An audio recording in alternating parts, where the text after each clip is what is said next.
But wildlife too, in particular elephants. Some are dying because they can't keep up with their herds as they travel further to find water.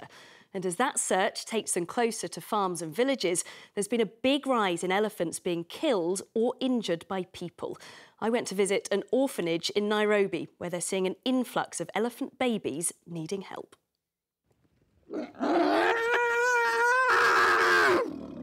Nourishment comes easily here at this rescue centre for orphaned baby elephants.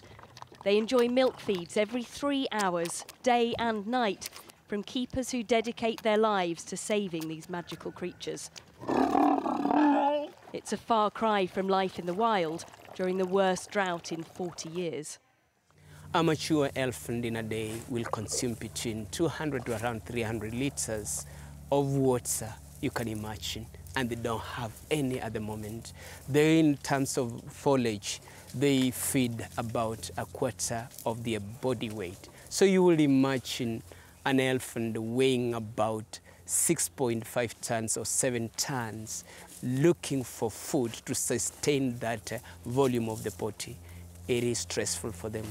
This is Choka. He's 2 years old and he's another victim of the drought in East Africa. When he was rescued last year, he was found completely emaciated and he was standing next to the body of his mother, who had starved to death.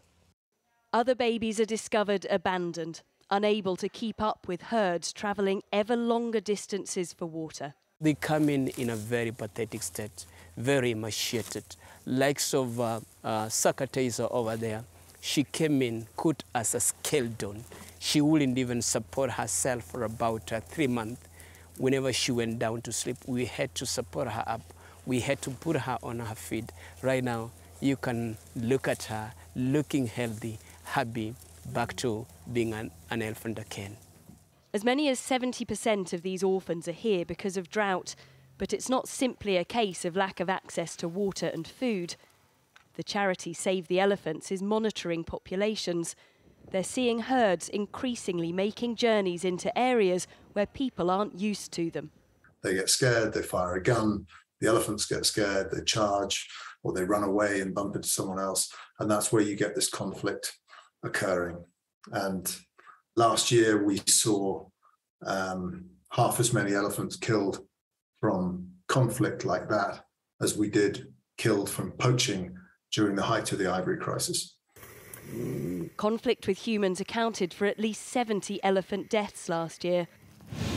This most recent arrival at the orphanage was attacked with a spear and left for dead, his ear eaten by vultures.